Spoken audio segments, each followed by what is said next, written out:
300 wolves filled the great hall of Wyborn Keep, and every single one of them was staring at the woman in the sage green dress. Laurel Johnson stood at the base of the dais with her daughter's hand in hers, and 4 years of silence sitting like a stone in her chest. The Alpha King had gone still on his throne. His dark green eyes moved from her face to the child beside her, to the child's dark green eyes that matched his own, and the color drained from his skin. What Laurel did not know, what she would not understand until it was far too late to undo the damage of her leaving, was that he had never chosen anyone. He had only ever been waiting for her to come home. Chapter 1. 4 years earlier, the night had smelled like salt and jasmine. Laurel remembered this because she had been standing in the corridor outside the king's private study, barefoot on cold stone, a plate of honeyed figs in her hands that she'd brought from the kitchens because he'd missed supper again. 3 weeks they had been mated. 3 weeks of learning the weight of his arm across her waist at night. The low sound he made when he laughed, which was rare and always surprised him. 3 weeks of his mouth against her temple every morning before he left for council, murmuring her name like it was the first word he'd learned. She had not expected to love him. She had come to Wyborn as a trade, a healer from a border village exchanged for a season of grain shipments during the drought. The arrangement was simple. She would tend the keep's herb stores and treat minor ailments, and her village would eat through the winter. She had not expected the Alpha King to appear in her workroom on her third day, 6.5 feet of quiet intensity, asking whether the chamomile she was drying should be stored whole or crushed. She had not expected his scent, cedar and sea salt and something warm and nameless, to settle into her lungs like a second kind of breathing. She had not expected the bond, the pull that started as a whisper and became a roar within a single week. And she had certainly not expected him to kneel in the silverbloom garden on day 14 and say, with the gravity of a man committing treason against his own composure, "I would rather have you than every alliance on the continent." But 3 weeks later, she was standing in his corridor with honeyed figs, and she was reaching for the door handle when she heard the voices. The accord requires a consort. The speaker was Lord Ashwick, the king's chief minister. "Not a suggestion, Your Grace, a condition. Veros will not sign unless you take Lady Ellery Blackthorn as your recognized companion." Silence. Then Leif's voice, low and rough. "I have a mate. You have a wolfless herbalist from a border village who has not produced an heir and cannot shift. Veros does not recognize her as queen. They never will." A pause. Papers shuffling. "The accord has been in negotiation for 2 years. 300 families depend on the Veros trade routes for winter stores. This is not about your feelings, Your Grace. The ceremony is in 3 days. Lady Blackthorn has already been sent for." The plate slipped. Laurel caught it before it hit the stone, but one fig rolled free and landed silently on the floor, and she stood there with the juice sticky on her fingers, and the corridor was very narrow, and the torchlight was very bright, and every word Ashwick had said was a word she had said to herself 100 times since the mating. Wolfless, no heir, not recognized. She did not hear what came next. She did not hear Leif's chair scrape back so hard it cracked the stone beneath its legs. She did not hear his fist hit the oak table, or the 4 hours he spent afterward dismantling the accord clause by clause until he found the language that would let him reject the consort provision without losing the treaty. She did not hear Ashwick's eventual grudging capitulation, or the rider sent to intercept Lady Blackthorn's carriage with a revised invitation that bore no mention of consorts. She heard none of it because she was already moving. She went back to their chambers. She packed one bag. She lifted his shirt from the chair where he'd draped it that morning and pressed it to her face and breathed him in until the bond screamed in her chest like a living thing being torn in half. She set the shirt down. She smoothed it flat. She placed the honeyed figs on his bedside table because he still hadn't eaten. Then she walked out the eastern gate, and she did not look back. She told herself it was the right thing. She was wolfless. She could not shift. In a world where a queen's wolf stood beside the king's at every summit, every border dispute, every challenge, she was a liability wrapped in a mate bond. He would fight the accord for her, she knew that. He would burn every alliance to keep her. And that was exactly why she had to go, because she loved him enough to not let him ruin his kingdom for a woman who could never stand beside him in the way his world demanded. She did not know she was pregnant until 6 weeks later, when the nausea hit and her scent changed, and the old healer in the village where she'd hidden pressed a weathered hand to her belly and said, "Ah, there it is." She named the baby Sage. She raised her in a cottage with a garden full of remedies and a view of the sea from the wrong direction. And every night, she felt the bond pull south toward Wyborn like a tide she could never outrun. Chapter 2. 4 years later, Sage woke screaming. It was the third night in a row. Laurel caught her daughter before she rolled off the cot, and the child's skin was burning. Not fever, not in the way Laurel understood fever from years of treating the sick. This was something else, something deeper, a heat that pulsed beneath the surface like a second heartbeat trying to break through, radiating from Sage's spine outward through her ribs and down her small arms until her fingers twitched with it. "Mama." Sage's voice was thin and frightened. Her dark green eyes, his eyes, were glassy and unfocused. "Something's moving." Laurel held her and counted. 112 heartbeats before the trembling stopped. The night before, it had been 89. The night before that, 61. The tremors were getting longer, and the intervals between them were shrinking. She carried Sage to Morwen's cottage at dawn. The village elder was already awake, grinding dried rosemary at her table, her silver hair pinned back with wooden combs. Morwen had taken Laurel in 4 years ago without a single question. She had looked at the pregnant, exhausted woman standing in her doorway in the rain and said, "The spare room has clean linens. We'll sort the rest in the morning." She had never asked about Sage's father. She had never needed to. The child had Alpha written in every line of her face, and Morwen was old enough to know when a woman was running from love rather than danger. Morwen took one look at Sage's flushed skin and the way her muscles twitched beneath the surface and sat down heavily in her chair. "Shifting fever," Morwen said. "The wolf is trying to emerge." "She's 4. She's an Alpha King's daughter, whatever you choose to tell me about it or not. Their blood runs hot and early." Morwen pulled a leather-bound book from her shelf, pages yellowed and crumbling, the binding held together with twine. "There's a preparation, 5 components: moonwort root, tideweed, frost yarrow, shadow moss, and silverbloom. Brewed together in the right proportions, they'll ease the wolf forward gently instead of letting it tear through all at once." Laurel's throat tightened. "Where do they grow?" Morwen did not answer immediately. She turned the book so Laurel could see the illustration. 5 plants mapped along a coastline she recognized. The cliffs of Wyborn, the salt marshes below the keep, the forest that bordered the king's private grounds. "No," Laurel said. "Then she'll shift wrong, and it will break her." "You know what a failed first shift does to a child, Laurel." She knew. She had seen it once in the border villages. A boy, 8 years old, whose wolf had come in a seizure that lasted 40 minutes. He survived, but his wolf was damaged, fractured, never fully formed.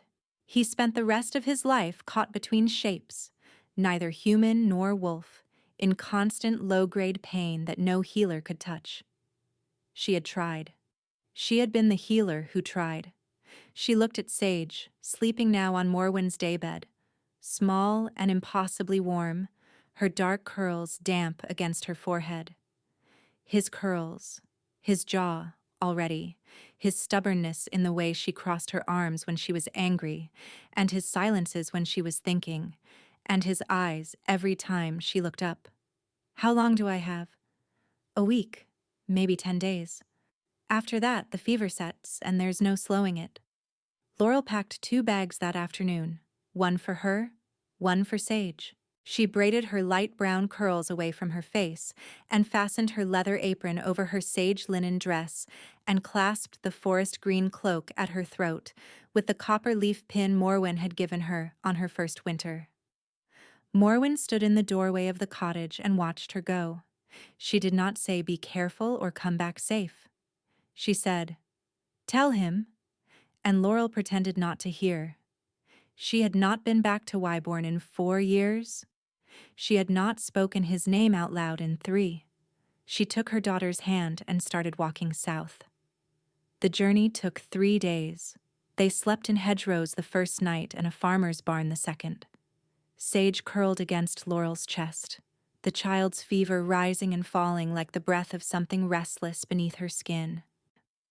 On the second afternoon, the tremors came so hard that Sage's small teeth chattered, and Laurel had to sit in the road and hold her until they passed, counting heartbeats, 138 this time, and a woman driving a cart stopped and offered them a ride for the last stretch. Laurel sat in the back among sacks of barley and held her daughter and watched the landscape change, the flat northern farmland giving way to rolling hills, the hills giving way to the chalk cliffs she remembered, and when she smelled the salt on the wind for the first time in 4 years, something in her chest clenched so hard she could not speak. Chapter 3. The outer village of Wyborn smelled exactly the same. Laurel noticed this before she noticed anything else, before the familiar shape of the harbor or the way the salt wind hit from the west in the late afternoon, or the fishing boats she recognized by their colored hulls, blue and red and weathered green, rocking in the shallows. The village smelled like smoked fish and wet stone, and heather from the clifftop meadows, and underneath all of it, so faint she might have imagined it, cedar. She pulled her hood forward and adjusted Sage on her hip. The child was too tired to walk, her small face pressed against Laurel's neck, her skin radiating the low constant heat of the shifting fever. The tremors had come twice during the 3-day walk south, each time seizing Sage's body for minutes while Laurel crouched on the road and held her and counted heartbeats and murmured the words she used to say to frightened patients. "I'm here. I have you. It will pass." "Where are we, Mama?" "Somewhere I used to live. It smells nice." Laurel's chest ached. It does. The village had changed in small ways. A new smithy stood where the old tanner's shop had been, its forge glowing orange in the late afternoon. The bakery had a different sign. The stone bridge over the harbor creek had been repaired, the new stones lighter than the old ones, and children she did not recognize were playing on it, throwing pebbles into the water. But the bones of the place were the same narrow streets climbing the hill toward the keep, the same gulls circling the fishing boats, the same quality of light that came off the western sea in the hour before dusk and turned everything gold and silver at once. She kept her head down. She was not well known in the outer village. She had spent most of her time at the keep. But any wolf with a sharp enough nose might catch her scent and remember the healer who had disappeared the same night the king had broken his council table with his fist. 4 years changed a woman's scent, but it did not erase it. She held Sage tighter and walked quickly. She found a room at the Harbor Inn, a place she did not recognize from her time at the keep. New owners, new paint on the shutters, no one who would know her face. She paid with coins she'd saved from selling tinctures at the village market. She set Sage on the bed and pressed her palm to the child's forehead. Still hot. Hotter than this morning. The first ingredient, moonwort root, grew in the salt marshes east of the harbor. Laurel left Sage sleeping with the innkeeper's wife, a kind-faced woman named Brenna who asked no questions and offered warm broth without being asked, and went out at dusk. The marshes were silver in the fading light. Laurel waded in to her shins, the cold water soaking through her boots, and found the moonwort by smell. Its sharp mineral scent cut through the brine like a blade. She knelt in the mud and dug carefully, pulling 3 roots the length of her forearm, each one pale and fibrous and clean. She rinsed them in the shallows and wrapped them in cloth and tucked them into her satchel. 1 of 5. She was washing her hands when the bond hit. It had been pulling for 4 years, a constant low ache like a muscle held too long in one position.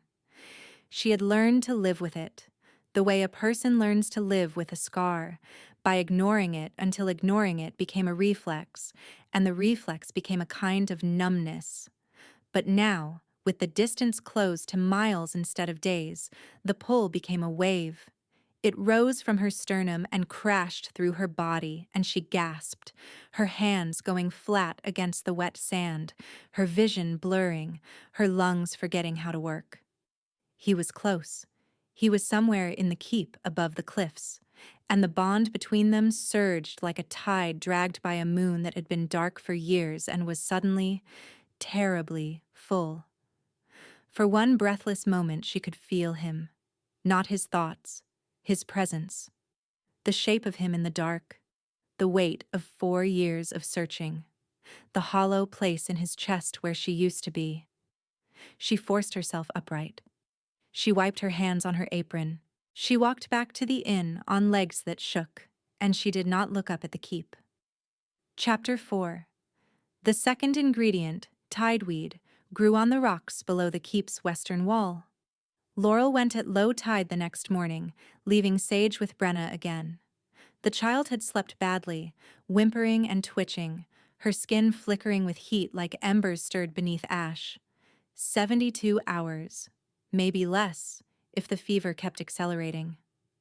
She climbed down the cliff path she remembered from her first weeks at Wyborn, when she'd come here to gather herbs for the keep's stores, and Leaf had followed her once. Not to supervise, but because, he said later with the faintest flush along his jaw, he liked watching her work. She had laughed at him. She had laughed at the Alpha King for blushing, and he had looked at her with those dark green eyes and said, "Do that again." And she had not understood what he meant until she realized he was talking about the laughing. The tideweed clung to the rocks in dark ribbons. She cut it carefully with her knife, filling a cloth pouch, her fingers numb from the cold spray. 2 of 5. She was climbing back up when she met the guard on the path. He was young, broad-shouldered, with the Wyborn crest on his sleeve. He looked at her mud-stained dress and the pouch of herbs and the apron marked with plant stains, and his expression shifted from wariness to something desperate. "Are you a healer?" Laurel hesitated 1 beat too long. "I know herbs." "We need a healer. Ours died in the spring, a good man, and nobody's come to replace him. There's a sickness in the barracks, 12 men down with marsh lung, and the king's been sending to the capital for weeks, but the roads are bad, and nobody's arrived." He looked at her the way people looked at healers in a crisis, with the particular kind of hope that borders on demand. "Can you help?" She should have said no. She should have taken her tideweed and gone back to the inn and gathered the remaining 3 ingredients from the outer edges of the territory where she could stay invisible. But 12 men with marsh lung would die without treatment, and she knew the cure because she'd spent 4 years perfecting it in her village practice. And the healer in her, the part of her that Leaf had first noticed and first loved, could not walk away from people who were suffering. "Show me," she said. The barracks smelled like sweat and sickness, the heavy, wet lung scent that Laurel recognized before she saw the first patient. She moved through the rows of cots with her sleeves rolled up, checking pulses, lifting eyelids, pressing her ear to chests that rattled with fluid. Marsh lung. Bad, but not past treatment if she started immediately. "I need nettle leaf, clean water, white vinegar, and a brazier," she said, already pulling jars from her satchel. "And I need someone to boil every linen in this room. Sheets, pillowcases, bandages, all of them. Boiling water, full submersion, nothing less." She worked for 6 hours. She brewed the expectorant in 3 batches, adjusting the concentration for the worst cases. She dosed each man, 12 separate tinctures calibrated to body weight and the depth of the fluid in each chest. She applied the compresses, 2 layers of hot cloth soaked in the vinegar tincture, repositioned every 30 minutes, and showed the guard's attendant how to keep the brazier fed with the nettle leaf smoke that would clear the air and slow the spread. She set a rotation. Every 2 hours, check breathing. Every 4 hours, fresh compresses. Water constantly, small sips, even if they resist. By evening, 3 of the 12 were breathing easier. By the next morning, 8 were sitting up. She was grinding the third batch of nettle leaf, her hands moving automatically in the stone mortar, when the door opened and the air changed. Cedar, sea salt. And underneath, that warm, nameless thing she had spent 4 years trying to forget and had never once succeeded. She did not turn around. She kept her hands moving, grinding the leaves, measuring the powder, her heart slamming against her ribs so hard she was certain every wolf in the room could hear it. Her scent, she realized with a spike of panic. She smelled different now than she had 4 years ago. Motherhood changed a woman's scent. But underneath the changes, underneath the years, the bass note was the same. If he got close enough, if he breathed deep enough, he would know. They tell me a healer came down from the cliffs. His voice, low, unhurried, the voice of a man accustomed to rooms going quiet when he spoke. But underneath the steadiness, there was something she recognized. A taut wire of tension, the sound he made when he was holding himself very carefully in place. They tell me she saved 8 men in a single night. 12 men, Laurel said to the mortar, keeping her back to him, keeping her voice level, keeping everything level. The other 4 will be well by tomorrow. A pause. She felt him move closer. 2 steps. 3. The bond surged and her hands trembled, and she pressed them flat against the table and willed herself to be stone. "What is your name?" She almost broke. The question was so simple. 2 words, and the answer was the most complicated thing she had ever carried.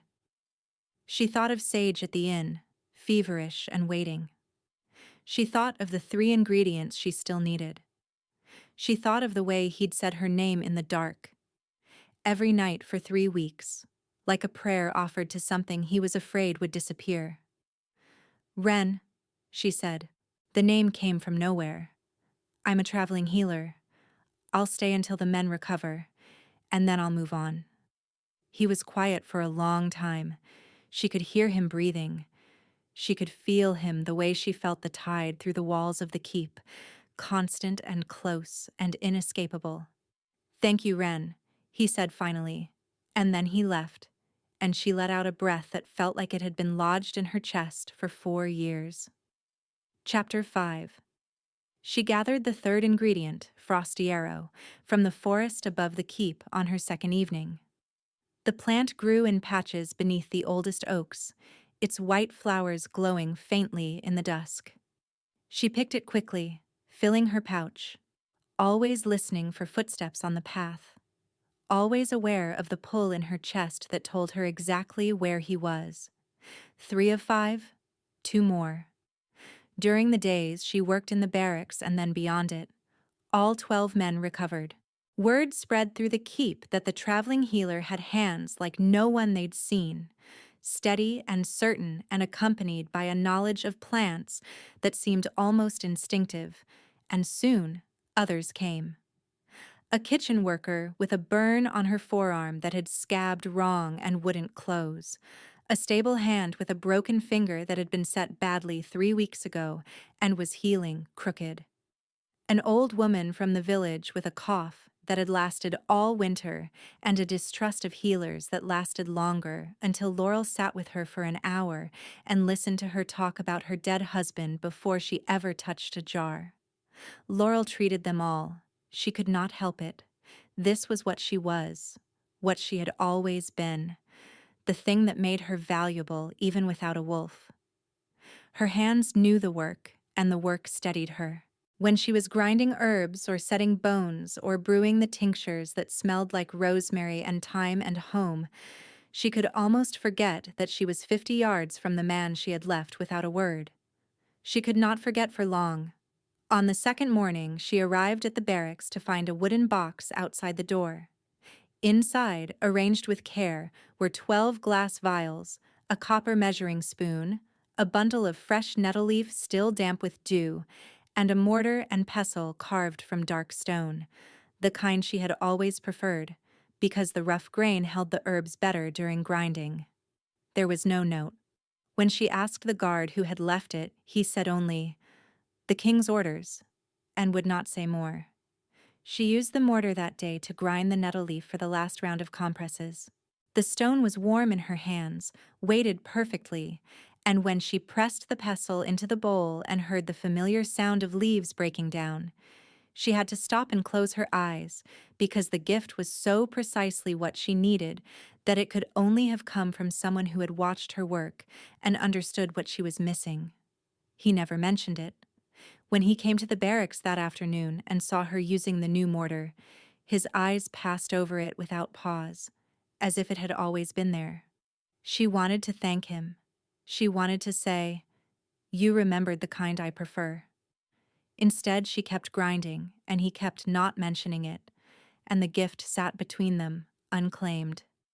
Leaf came to the barracks every day. He checked on his men, each one individually, asking after their breathing and their appetites with the specific attention of a king who had memorized the names of all 300 wolves in his territory.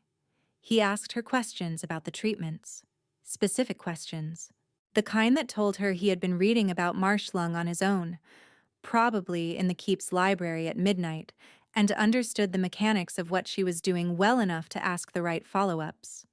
He watched her work with an expression she could not quite read, something between curiosity and a darker, more searching recognition, and it made her stomach drop every time his gaze lingered. On the third evening, he found her in the herb garden behind the kitchens. She was harvesting chamomile for a sleep draught, her hands moving automatically, stripping flowers into a basket. The evening light was amber and warm, and the garden smelled like earth and lavender, and the salt wind that never stopped blowing in from the western cliffs. She heard him approach, but did not look up. He sat on the stone bench across from her. He was wearing the deep forest green tunic with the copper clasps that caught the last light, and his black hair was loose from its usual knot, falling past his jaw in a way that made him look younger, less guarded. The copper crown was absent. He looked tired. He looked like he hadn't slept well in a very long time, and the shadows beneath his eyes were the kind that no amount of rest could fix because they came from somewhere deeper than exhaustion. "You're very good," he said. "I've had practice." "Where did you train?" "Nowhere formal. I learned from the women in my village." This, at least, was true. Morwen had taught her most of what she knew. He was quiet for a moment. A beetle crawled across the bench beside him, and he watched it with the unfocused attention of a man whose thoughts were somewhere else entirely. "The way you treated the marsh-lung," he said. "The smoking brazier, the compress pattern, the specific ratio of nettle leaf to vinegar. 3 parts to 1, repositioned every 30 minutes, with the boiled linens." He paused. "I have seen that method exactly once before. My mate used it. She was a healer, too." Laurel's hands stopped moving. "She disappeared 4 years ago," he said. His voice was steady, controlled, the voice of a king delivering a report on a matter of state. But she could hear the fracture running through it like a crack in ice that would shatter if anyone pressed. "The night of a political ceremony I never wanted and never completed. I came back to our chambers and she was gone. Her bag, her cloak. The honeyed figs she'd brought me were on the bedside table, still warm." He looked at his hands, the large scarred hands that had held her face when he kissed her. "I've had search parties out every season since. 4 years. Every healer's road, every border village, every port, every crossing. Nothing. Laurel's vision blurred. She blinked hard and kept her eyes on the chamomile. "I'm sorry," she whispered. The consort arrangement was rejected the same night she left. I tore the accord apart line by line and rewrote it without the provision. It took 4 hours. Ellery Blackthorne, the woman they'd chosen, helped me do it. She sat across from me at that table until dawn, drafting alternative language, because she was as appalled by the condition as I was. He almost smiled, the ghost of one, gone before it fully formed. She runs our eastern trade routes now. She's one of my closest advisors. She has never been anything else. She never wanted to be. The ground tilted beneath Laurel's feet. She had left for nothing. She had taken his child and disappeared into the dark for a choice he'd never made, a betrayal that had never happened. The mistress had never been a mistress. The accord had been rewritten before the sun rose on the morning after she'd run. The thing she had sacrificed everything to protect him from had been resolved in the same night, and she had never known, because she had not stayed long enough to hear him say no. "Your mate," Laurel said, and her voice cracked on the word. "Did she know? That you refused?" "She couldn't have. She left before I had the chance to tell her." He stood. The last light caught the copper clasps at his collar, and his jaw was tight, and his eyes were very bright. I think about that every day. What I would have said if I'd come to bed 5 minutes earlier, if I'd told her about the accord before the council forced my hand, if I'd been faster, if I'd been better. He left the garden. Laurel sat among the chamomile until the stars came out, and she did not move, and she did not breathe right, and the bond between them roared like the sea against the cliffs.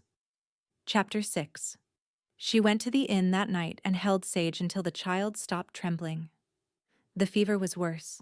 Sage's skin was sheened with sweat, and twice during the night her small body went rigid, every muscle locking at once, a sound coming from her throat that was not quite human and not quite wolf. The shifting was pressing forward with a force that a 4-year-old body was not built to contain, and Laurel could feel it under her hands, the wolf pushing at the seams, desperate and confused and powerful. "Mama, it hurts. I know, my love, I know. 2 more days. I need 2 more days." She needed shadow moss and silverbloom. The shadow moss grew in the sea caves below the northern cliffs, accessible only at low tide, in the dark crevices where the rock stayed wet year-round. The silverbloom grew in only one place she had ever found it: the king's private garden, behind his chambers, in the bed that Laurel herself had planted 5 years ago when she'd first come to Wyborn as his mate, and needed something to do with the nervous energy of being suddenly, impossibly loved. She gathered the shadow moss at dawn, climbing down the slick rock face into the sea caves while the tide was still retreating, scraping the dark velvet growth from the stones with numb fingers. The caves smelled like brine and minerals, and the sound of the water echoed off the walls in a rhythm that sounded almost like breathing. She filled her pouch. 4 of 5. The silverbloom would require her to enter the keep. Not the outer buildings, not the barracks or the kitchens where she had established herself. The private wing. His wing. The corridor where she had stood with honeyed figs and heard her life come apart. She waited until nightfall. She left Sage with Brenna, kissing the child's hot forehead and promising she would be back before dawn. She climbed the cliff path and entered through the servants' corridor she remembered, the narrow passage that ran behind the kitchens and up through the walls to the residential floors. The keep was quiet. Most of the household was at supper in the great hall, and the corridors were empty, and her footsteps were the only sound. The garden was exactly as she had left it. She stood in the doorway and pressed her hand over her mouth. The silverbloom was still growing, a cascade of tiny silver-white flowers spilling along the stone wall, their petals thin as paper and luminous in the moonlight. The chamomile bed she'd planted was thriving. The rosemary hedge she'd started from cuttings had grown waist-high. The lavender she'd seeded along the path had spread into thick borders that released their scent with every step. He had kept it alive. 4 years.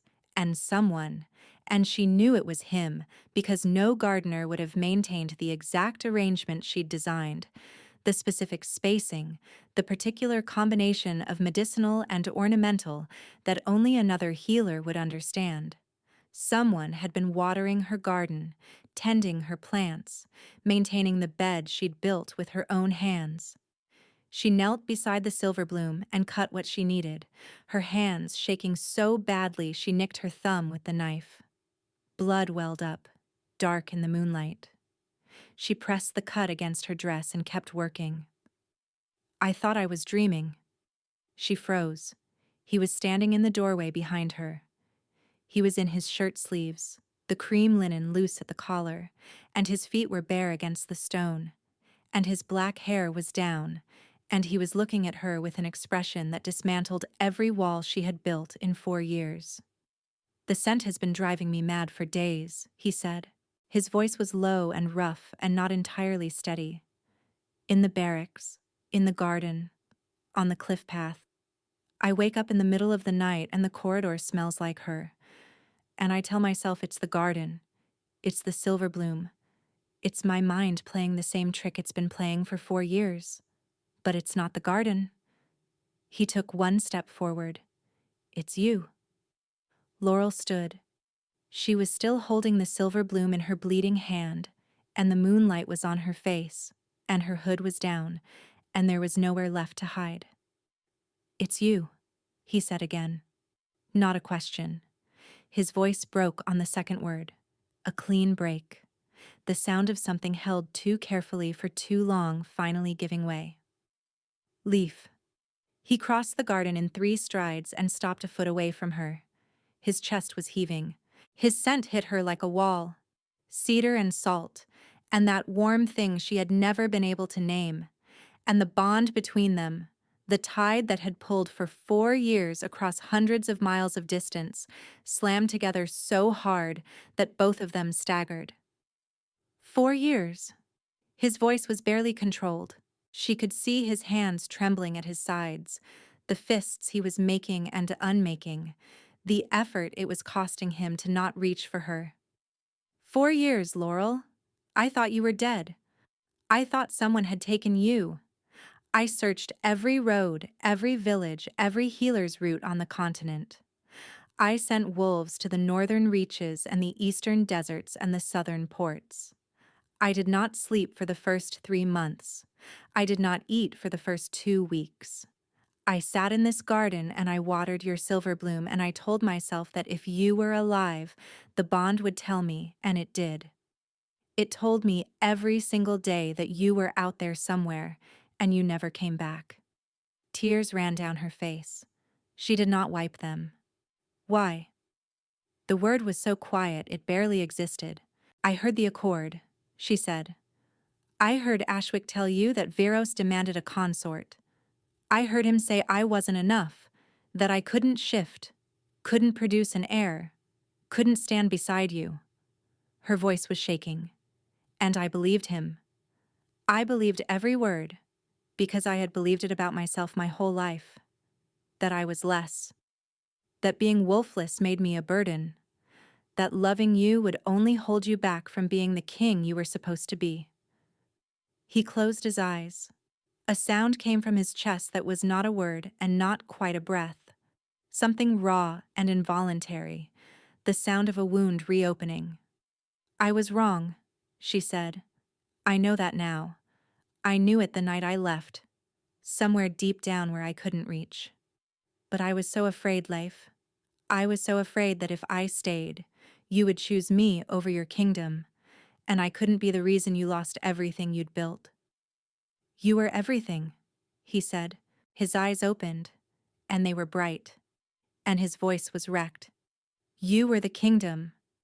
Every treaty I signed after you left, I signed because the kingdom needed to function, not because I cared whether it did.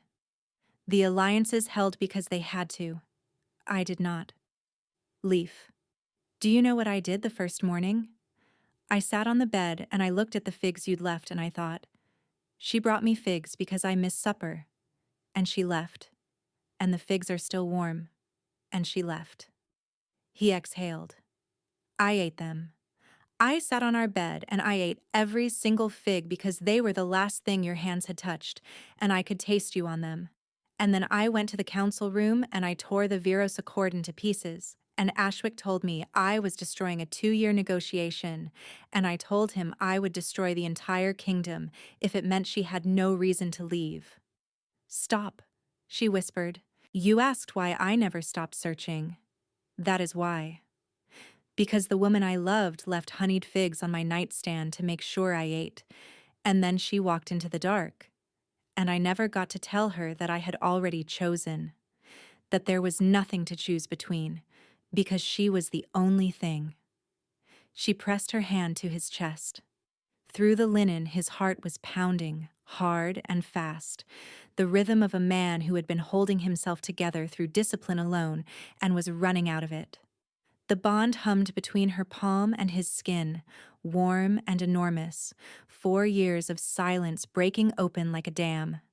She could feel his grief through the contact, not as emotion, but as sensation.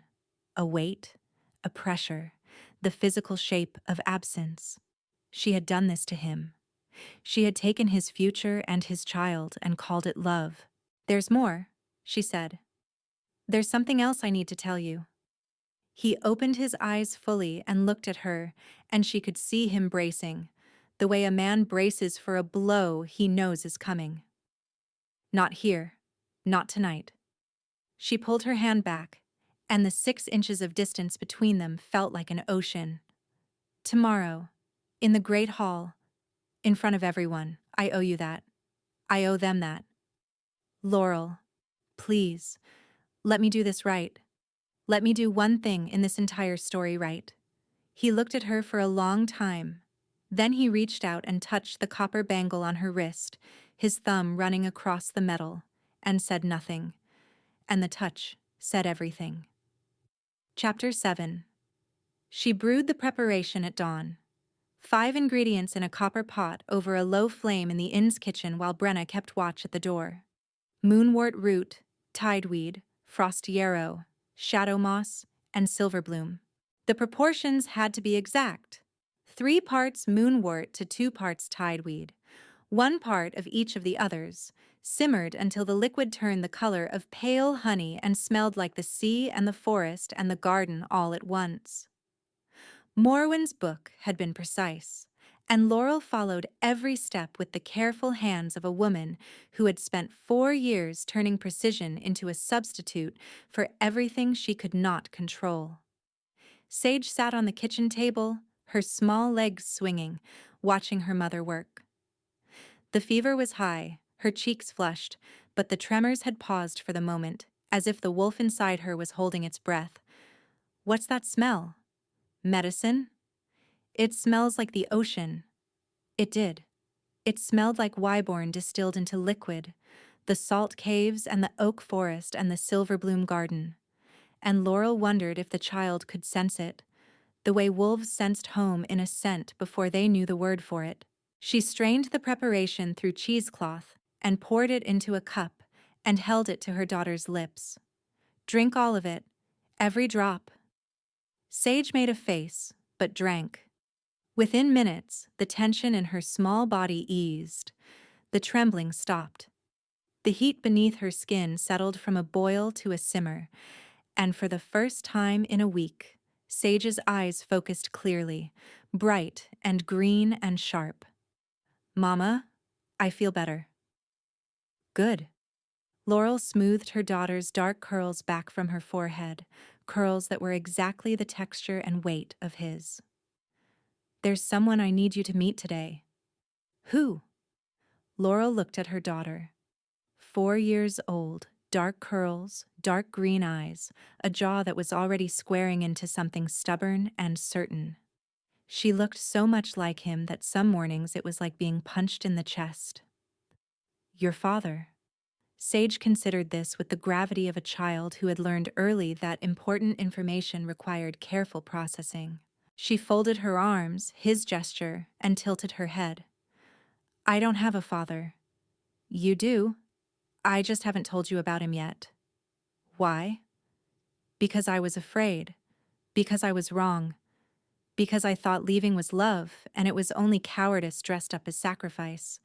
And I let my fear of being not enough become the thing that made me not enough. Because I made a mistake, Laurel said. A big one. The biggest one a person can make. And today, I'm going to fix it. Sage unfolded her arms. She reached up and touched her mother's face with one small hand, the gesture she always made when Laurel was sad and trying not to show it. Okay, she said. I'll come. Laurel dressed her carefully.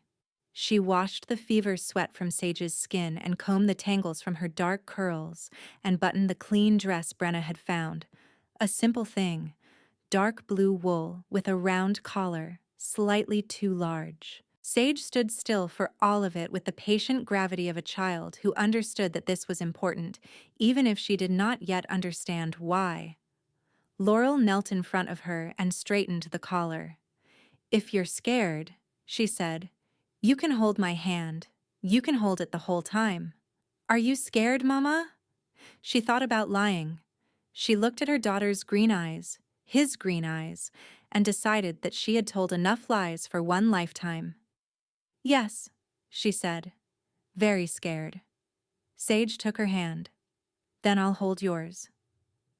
They walked up the cliff road together, the morning light behind them, the keep rising from the headland like something carved from the cliff itself. Laurel's heart beat so hard she could feel it in her fingertips. The bond pulled with every step, tidal, enormous, dragging her forward and forward and forward toward the thing she should have done 4 years ago. The great hall doors were open. Chapter 8. The great hall of Wyborn Keep was built for storms. Its walls were stone 3 feet thick, and its windows were narrow and set high in the eastern face, where the morning light came through in long amber columns. The fire pits along the center aisle burned year-round because the coastal wind never stopped, and the smoke rose into the vaulted ceiling and disappeared through vents cut into the stone 100 years ago by builders who understood that a hall this close to the sea needed to breathe. In the mornings, the hall served as the king's court. Petitions were heard, disputes settled, judgments rendered, alliances confirmed. The wolves of Wyborn gathered on the long benches that lined both sides of the aisle, and they watched their king dispense justice from the raised dais at the far end, and the room smelled like wood smoke and salt, and the particular focused tension of power being exercised. Laurel entered from the main doors. She had removed the leather apron.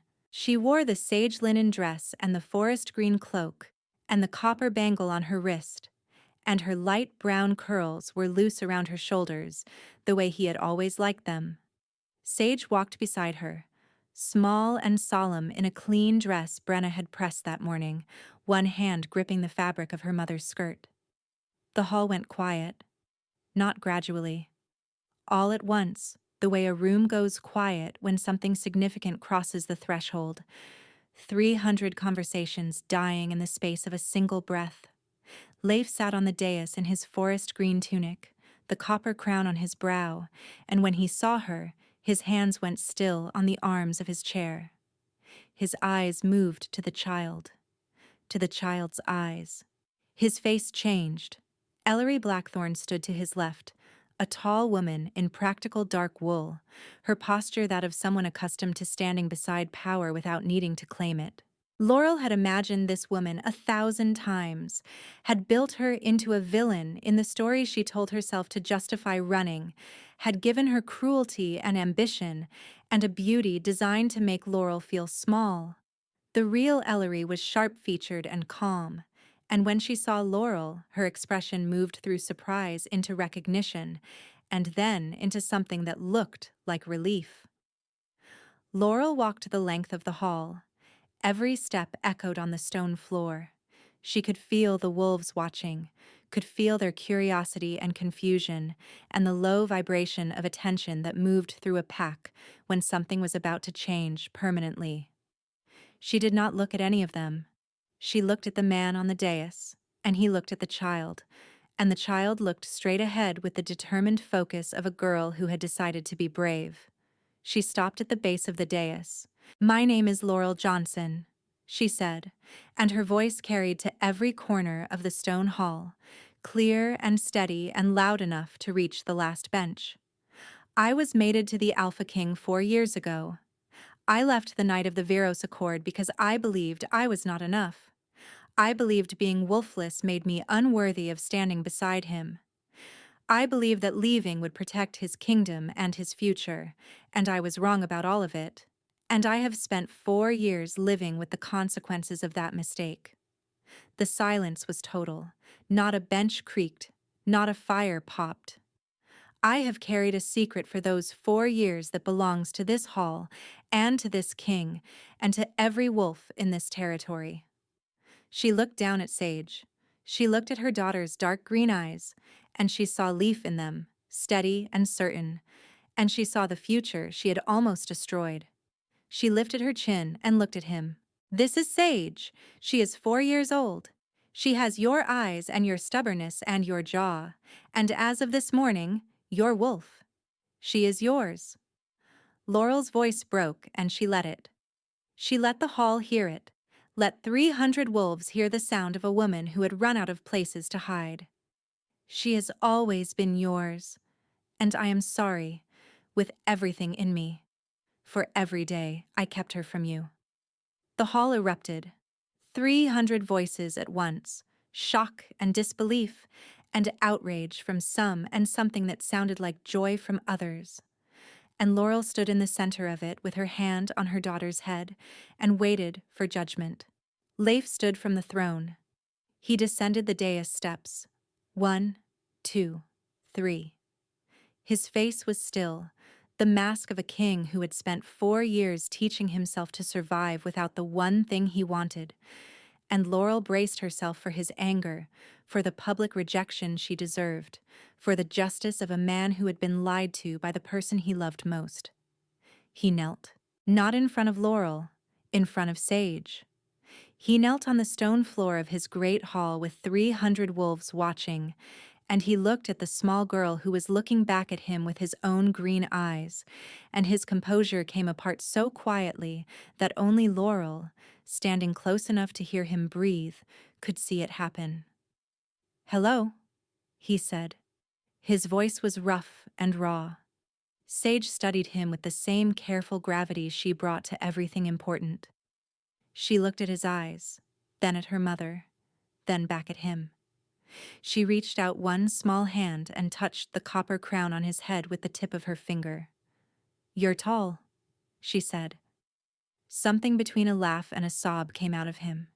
He lifted the crown from his head and set it on the stone beside his knee and said, "I am. You'll be tall too, I think." Sage looked at Laurel. "Mama, his eyes are the same as mine." "They are." The child turned back to Leif.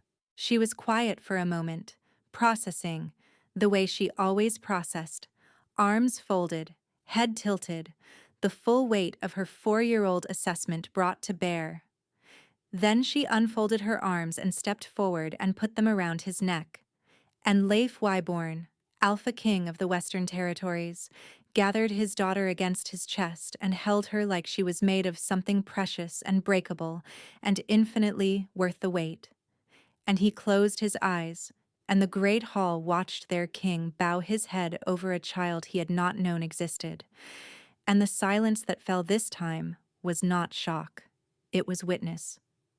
Laurel's knees buckled. She caught herself, and then Ellery was beside her, a steady hand on her elbow. And the woman Laurel had wronged most after Leif was holding her upright in front of 300 people. "Breathe," Ellery said quietly. Her eyes were bright. "He's been waiting for this. He just didn't know what he was waiting for." Leif stood with Sage in one arm. He looked at Laurel over their daughter's dark curls, and his free hand found hers, and his fingers closed around her palm and held on with the grip of a man who would not let go again. "Stay," he said. One word, the only word that mattered. Laurel stepped forward and kissed him. In front of 300 wolves and the fire pits and the morning light coming through the high windows, she kissed the man she had left, and the father of her child, and the other half of a bond that had survived 4 years of distance and silence and fear. And his free arm came around her and pulled her in, and the bond between them, the tide, settled into a rhythm so steady and deep that she felt it in her teeth. Sage, caught between them, put one small hand on each of their faces and said, "You're squishing me." And the great hall, which had been silent with witness, broke into something that was not quite laughter and not quite cheering, but was 300 wolves exhaling at once with a sound like the sea. Later, after the hall had emptied and the fire pits had burned low, they sat on the dais steps with Sage asleep across Leif's lap. Ellery brought them water and bread and said nothing, just pressed Laurel's shoulder once as she passed and left them alone. "She has your hands," Leif said, looking down at their daughter's fingers curled against his tunic. "I noticed the moment I saw her. The way she holds things, carefully, like she knows exactly how much pressure to use. She has your everything else." He lifted his head and looked at her. "She has your courage. She walked into a room full of strangers and didn't flinch. That's not courage. That's stubbornness. She gets it from both of us." He almost smiled. Then his face changed, and he said, "The figs," very quietly. And she knew he was not asking a question. He was remembering. And she leaned into his shoulder and said, "I'm sorry about the figs." And he pressed his mouth to the top of her head and breathed her in and said, "Bring me figs every night for the rest of my life, and we'll call it even." "Yes," Laurel said against his mouth, "I'm staying." Epilogue. 3 months later, the silverbloom was in full bloom. Laurel knelt in the garden behind the king's chambers, her hands in the soil, transplanting a new cutting into the bed she'd expanded along the southern wall. The copper bangle on her wrist caught the afternoon light. Beside her, a second pair of hands, much smaller, patted earth around a seedling with the concentrated focus of a child who had decided that gardening was serious and important work. "Not so hard," Laurel said. "The roots need room to stretch." Sage eased her pressure and smoothed the soil with exaggerated gentleness. She had her father's intensity and her mother's careful hands, and in the 3 months since the great haul, she had attached herself to the garden with the same quiet determination she applied to everything she loved. Her wolf had settled after the preparation, and the first true shift had come gently on a warm evening 2 weeks later, a small gray pup tumbling into the grass on shaking legs, while Leif sat beside her in his own wolf form, enormous and dark and patient, showing her how to find her balance. Laurel had watched from the garden bench with Morwen, who had arrived the week after the revelation with a bag of dried herbs and a single pointed look that said, "I told you to tell him." The healer's wing was nearly finished. Leif had commissioned it the second week, a proper workspace with a drying room and a still room and shelves for 300 jars, built into the eastern face of the keep, where the morning light came through tall windows and the herbs could dry in natural air. Laurel had drawn the plans herself, and Ellery had sourced the materials, and the construction crews had worked with the quiet efficiency of people who understood that the king's mate was building something permanent, and no one was going to slow it down.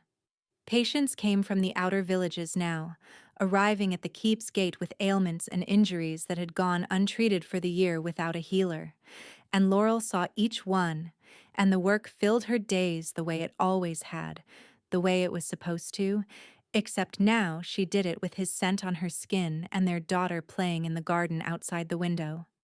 Footsteps on the stone path. Laurel did not look up.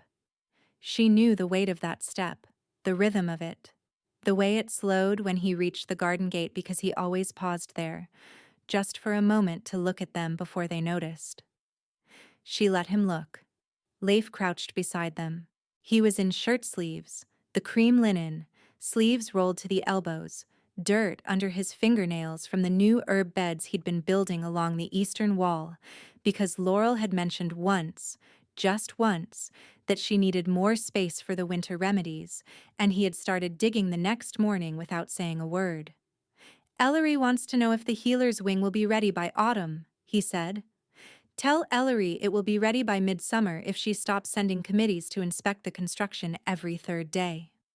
He smiled. It was the smile she remembered from their first weeks together, the rare one, the one that surprised him every time it appeared. And she had spent 4 years missing it, and she would spend the rest of her life making sure it came back as often as possible. I'll tell her. Sage held up a seedling, roots trailing between her fingers, soil crumbling from the ball. Papa? Look. He looked. He always looked. He looked at his daughter the way he looked at the sea from the cliffs at dawn, as though he could not quite believe it was real and would keep watching to make certain it stayed. Silverbloom? He asked. Mama says it's the hardest one to grow, Sage said, but the most important. Leif's eyes found Laurel's over their daughter's head. The tide between them pulled, not with the desperate urgency of those first days, but with the steady rhythm of something that had found its shore and intended to stay. She had vanished once. She had taken his child and his heart and disappeared into the dark because she believed that being less than what the world expected meant she did not deserve what the world had given her. The guilt of that would live in her bones for the rest of her life. But guilt, she had learned, was not the same as debt, and he did not hold it over her. He held her instead, every night, his arm across her waist, his mouth against her temple, her name murmured in the dark like the first word he'd ever learned. Sage pressed the silverbloom seedling into the soil and patted it gently into place. There, the child said, sitting back on her heels and brushing the dirt from her palms. It's staying. Laurel looked at her daughter's small hands in the earth, at the garden she had planted and abandoned and come home to, at the man beside her who had never stopped watering the flowers. Yes, she said, it's staying.